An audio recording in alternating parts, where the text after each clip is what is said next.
బిస్మిల్లాహిర్రహమానిర్రహీం. బుఖారీ షరీఫ్ పుస్తకం 44 భాగస్వామ్యం పార్ట్నర్షిప్ సంఖ్య 663. జాబిర్ బిన్ అబ్దుల్లా రజల్లాహు అన్హు గారి కథనం ప్రకారం ప్రవక్త సల్లల్లాహు అలైహి వసల్లం గారు తూర్పు తీరం వైపును ఒక సైన్యాన్ని పంపి అబూ ఉబైదా బిన్ అల్ జహ్రాను వారికి నాయకుడుగా నియమించారు. ఆ సైన్యంలో నాతో సహా 300 మంది ఉన్నారు.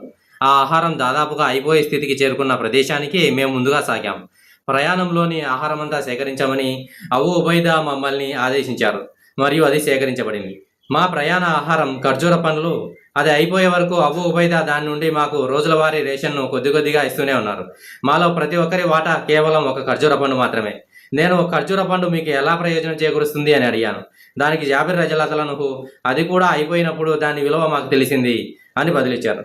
జాబిర్ రజల్లాహు అన్హు ఇంకా ఇలా అన్నారు, మేము సముద్ర తీరానికి చేరుకున్నప్పుడు ఒక చిన్న పర్వతంలా ఉన్న ఒక పెద్ద చేపను చూశాము. సైన్యం 18 రోజుల పాటు దాన్ని తిన్నది. అప్పుడు అబూ ఉబైదా దానిని 2 పకటెములకు స్థిరపరచమని ఆజ్ఞాపించారు మరియు వాటిని నేలలో పాతిపెట్టారు. ఆ తర్వాత అతను ఒక ఆడవంటను ఎక్కించమని ఆజ్ఞాపించారు మరియు అది ఆ 2 పకటెముకలను తాకకుండా వాటి కింద నుండి వంపులా వెళ్ళింది. సంఖ్య 664. అబు సలమా రజల్లాహు అన్హు గారి కథనం ప్రకారం ఒకసారి ప్రయాణంలో ఆహారం తగ్గిపోయి ప్రజలు దారిద్ర్యంలోకి జారిపోయారు.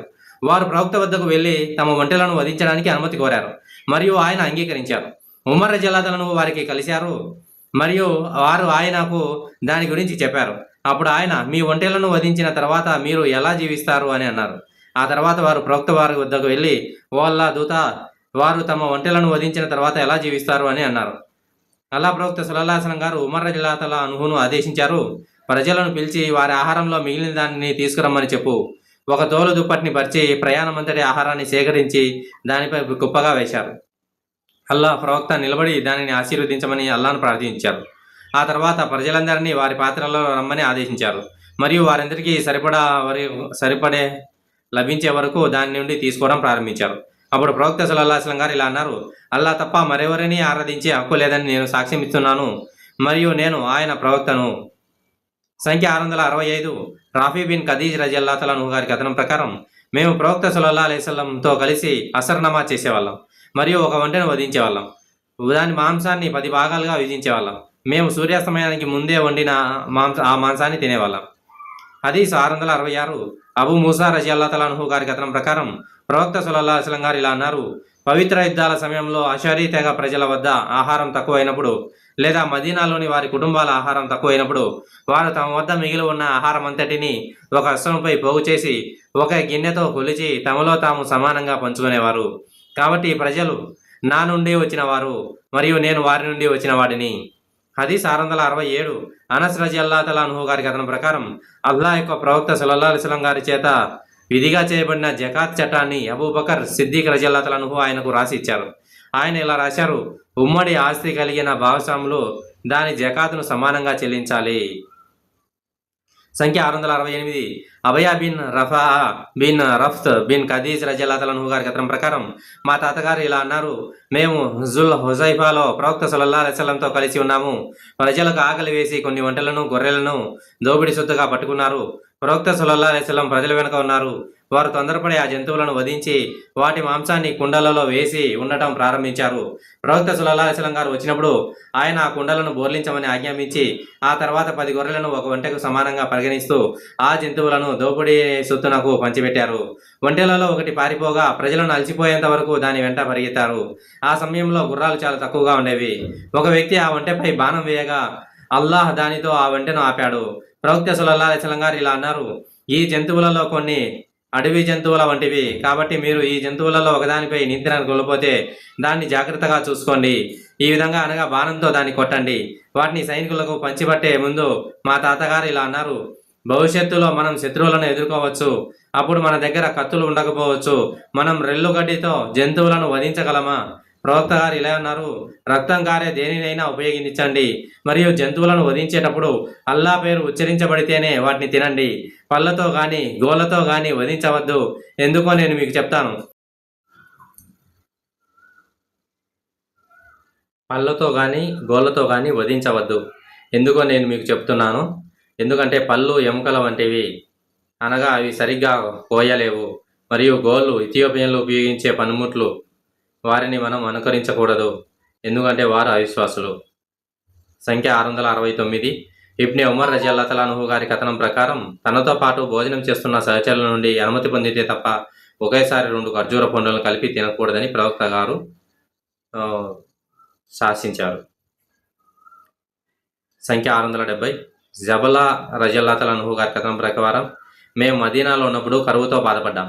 ఇబ్నే జుబైర్ రజియల్లాహు అన్హు మాకు ఆహారంగా ఇబ్నే అజుబైర్ గారు మాకు ఆహారంగా ఖర్జూర పండ్లను అందించేవారు. ఇబ్నే ఉమర్ రజియల్లాహు అన్హు మా పక్కగా వెళుతూ ఒకేసారి 2 ఖర్జూర పండ్లను కలిపి తినవద్దు, ఎందుకంటే ప్రవక్త గారు మీ తోటి సోదరుని అనుమతి లేకుండా 2 ఖర్జూర పండ్లను కలిపి తినడాన్ని నిషేధించారు అని చెప్పేవారు. సంఖ్య 671. నాఫీ రజియల్లాహు అన్హు గారి కథనం. ఇబ్నే ఉమర్ రజియల్లాహు అన్హు గారు ఇలా అన్నారు, అల్లాహ్ యొక్క ప్రవక్త ఇలా అన్నారు, ఒక వ్యక్తి ఉమ్మడిగా యాజమాన్యం ఉన్న బానిసలో తన వాటాను విడిపించుకొని ఆ బానిస యొక్క సరైన ధరకు ఇతర వాటాల ధరలను చెల్లించగలిగితే ఆ బానిస పూర్తిగా విడిపింపబడినట్లయితే, లేకపోతే అతను పాక్షికంగా విడిపింపబడినట్లయితే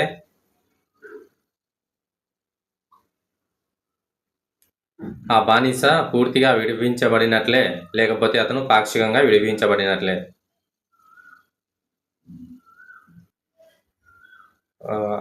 అయ్యూబ్ హదీస్ ఉపకర్త, లేకపోతే అతనికి పాక్షికంగా విముక్తి లభిస్తుంది అనే మాటను నాఫీ గారు చెప్పారా లేక ప్రవక్త గారు చెప్పారా అనే దానిపై స్పష్టత లేదు. సంఖ్య 672. అబూ హురైరా గారి కథనం.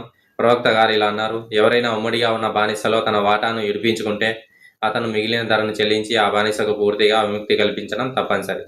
ఒకవేళ అతనికి విముక్తి కల్పించడానికి తగినంత డబ్బు లేకపోతే ఆ బానిస ధరను న్యాయంగా నిర్ణయించాలి మరియు అతనికి విముక్తి కల్పించే మొత్తాన్ని సంపాదించడానికి అతనిపై అధిక భారం మోపకుండా పని చేయడానికి అనుమతించాలి. సంఖ్య 673. అన్-నుమాన్ బిన్ బషీర్ రజియల్లాహు అన్హు గారి కథనం ప్రకారం ప్రవక్త గారు ఇలా అన్నారు, అల్లాహ్ యొక్క ఆజ్ఞలను మరియు పరిమితులను పాటించే వ్యక్తి యొక్క ఉదాహరణ వాటిని ఉల్లంఘించే వారితో పోలిక ఒక పడవలో తమ సీట్ల కోసం చీట్లు వేసుకున్న వారి ఉదాహరణ లాంటిది. వారిలో కొందరికి పై భాగంలో సీట్లు రాగా కొందరికి కింది భాగంలో సీట్లు వచ్చాయి. కింది వారికి నీళ్ళు అవసరమైనప్పుడు వారు నీళ్లు తెచ్చుకోవడానికి పైకి వెళ్లాల్సి వచ్చేది. దానివల్ల ఇతరులకు ఇబ్బంది కలిగేది. కాబట్టి వారు మనకు ఓడలో ఉన్న భాగంలో ఒక రంధ్రం చేసి నీళ్లు తెచ్చుకుందాం, దానివల్ల మన పైన వారికి ఇబ్బంది కలగకుండా ఉంటుంది అని అనుకున్నారు. కాబట్టి పైన వారు ఇతరులలో వారు చెప్పినట్లు చేయనిస్తే ఓడలో వారందరూ నాశనం అయిపోతారు. కానీ వారిని నిలువరించగలిగితే ఇరుపక్షాల వారు సురక్షితంగా ఉంటారు. సంఖ్య 674. ఉర్వా బిన్ జుబైర్ రజియల్లాహు అన్హు గారి కథనం ప్రకారం అల్లా వాక్యం యొక్క అర్థం గురించి అతను ఆయిషా రజియల్లాహు అన్హా గారిని అడిగాడు, అనాథ బాలికల పట్ల మీరు న్యాయంగా వ్యవహరించలేరని భయపడితే మీకు నచ్చిన 2 లేదా 3 లేదా 4 స్త్రీలను వివాహం చేసుకోండి. ఇది సూరా నిసా 3వ ఆయత్. ఆమె ఇలా చెప్పింది, ఓ నా మేనలుడా, ఇది తన సంరక్షకుడితో నివసిస్తూ అతని ఆస్తిని పంచుకునే అనాథ బాలికకు సంబంధించినది. ఆమె సంపద మరియు అందం వేరొక వరుడు ఇవ్వగలిగే తగినంత మహర్ ఇవ్వకుండానే ఆమెను వివాహం చేసుకోవడానికి అతన్ని ప్రలోభ పెట్టవచ్చు. కాబట్టి అటువంటి సంరక్షకులు అనాథ బాలికల పట్ల న్యాయంగా వ్యవహరించి వారికి అత్యంత తగిన మెహర్ ఇస్తే తప్ప వారిని వివాహం చేసుకోకూడదు, లేకపోతే వారు ఏ ఇతర స్త్రీనైనా వివాహం చేసుకోవాలని ఆజ్ఞాపించబడింది. ఆయిషా రజియల్లాహు అన్హా ఇంకా ఇలా అన్నారు, ఆ వచనం తర్వాత ప్రజలు మళ్ళీ ప్రవక్తను అనాథ బాలికలతో వివాహం గురించి అడిగారు. అప్పుడు అల్లాహ్ ఈ కింది వచనాలను అవతరింపజేశారు. వారు స్త్రీల గురించి మీ ఉపదేశాన్ని అడుగుతున్నారు, చెప్పండి, అల్లాహ్ వారి గురించి మీకు ఉపదేశిస్తున్నారు మరియు గ్రంథంలో మీకు చదవబడిన దాని గురించి మీరు నిర్ణీత వాటాలు ఇవ్వని అనాథ బాలికల గురించి అయినప్పటికీ మీరు వారిని వివాహం చేసుకోవాలని కోరుకుంటున్నారు. సూరా నిసా 127వ ఆయత్. మరియు మీకు చదవబడిన దాని గురించి అనే అల్లాహ్ వాక్యానికి అర్థం దీని ముందున్న వచనం, ఒకవేళ మీరు అనాథ బాలికలతో న్యాయంగా వ్యవహరించలేరని భయపడితే అప్పుడు మీకు నచ్చిన ఇతర స్త్రీలను వివాహం చేసుకోండి. ఆయిషా రజియల్లాహు అన్హా గారు ఇంకా ఇలా అన్నారు, మరో వచనంలో అల్లాహ్ చెప్పిన మాట, అయినప్పటికీ నువ్వు ఎవరిని వివాహం చేసుకోవాలని కోరుకుంటున్నావో, అంటే తన పర్యవేక్షణలో ఉన్న అనాథ బాలికకు ఎక్కువ ఆస్తి కానీ అందం కానీ లేనప్పుడు సంరక్షకుడు ఆమెను వివాహం చేసుకోవాలనే కోరికను సూచిస్తుంది. అలాంటి సందర్భంలో అతను ఆమె పట్ల న్యాయంగా ప్రవర్తించాలి. ఆస్తి అందం ఉన్న తమ అనాథ బాలికల పట్ల న్యాయంగా ప్రవర్తించకుండా వారిని వివాహం చేసుకోవడం సంరక్షకులకు నిషిద్ధం. ఎందుకంటే వారు అందంగా కానీ ధనవంతులుగా కానీ లేనప్పుడు వారు సాధారణంగా వారిని వివాహం చేసుకోకుండా ఉంటారు. సంఖ్య 675. జాబిర్ బిన్ అబ్దుల్లా రజియల్లాహు అన్హు గారి కథనం ప్రకారం ప్రవక్త ఉమ్మడి ఆస్తులలో షుఫా అనగా పూర్వాధికారం హక్కును స్థాపించారు. కానీ భూమిని విభజించి మార్గాలను గుర్తించినప్పుడు అప్పుడు వారు పూర్వాధికారం ఉండదు. సంఖ్య 676 జాబిర్ బిన్ అబ్దుల్లా రజిల్లాహు గారి కథనం ప్రకారం ప్రవక్త సల్లల్లాహు అలైహి వసల్లం గారు ఇలా అన్నారు, ప్రతి ఉమ్మడి ఆస్తిలోనూ పూర్వ కొనుగోలు హక్కు చెల్లుబాటు అవుతుంది. కానీ భూమిని విభజించి దాన్ని గుర్తించినప్పుడు అప్పుడు పూర్వ కొనుగోలు హక్కు ఉండదు. సంఖ్య 677 సులైమాన్ బిన్ అబూ ముస్లిం రజిల్లాహు గారి కథనం ప్రకారం చేతికి జరిగే డబ్బు మార్పిడి గురించి నేను అబూ మిన్హాల్ను అడిగాను. అతను ఇలా అన్నారు, నేను మరియు నా భాగస్వామి కొంత నగదుతో మరియు కొంత అరువుతో ఏదో కొన్నాము.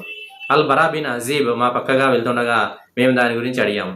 అతను ఇలా జవాబిచ్చారు, నేను మరియు నా భాగస్వామి జైద్ బిన్ అల్ అర్కం కూడా అలాగే చేసి ఆ తర్వాత ప్రవక్త వద్దకు వెళ్ళి దాని గురించి ఆయన అడిగాము. ఆయన చేతికి అందినది తీసుకో, అప్పుగా ఉన్నది వదిలివేయి అని అన్నారు. సంఖ్య 678 అబ్దుల్లా రజిల్లాహు గారి కథనం ప్రకారం ప్రవక్త గారు ఖైబర్ భూమిని యూదులకు ఒక షరతుపై అద్దెకిచ్చారు. ఆ షరతు ఏమిటంటే వారు దానిపై పనిచేసి సాగు చేసి దాని దిగుబడిలో సగం తీసుకోవాలి. సంఖ్య 679 ఉక్బా బిన్ ఆమిర్ రజిల్లాహు గారి కథనం అల్లా యొక్క ప్రవక్త అతని సహచరులకు బలి ఇవ్వడం కోసం పంచిపెట్టడానికి కొన్ని గొర్రెలను అతనికి ఇచ్చారు మరియు ఒక మేకపిల్ల మిగిలిపోయింది. అతను దాని గురించి ప్రవక్త గారికి చెప్పగా ప్రవక్త అతనితో నీ తరఫున దానిని బలి ఇవ్వు అని అన్నారు.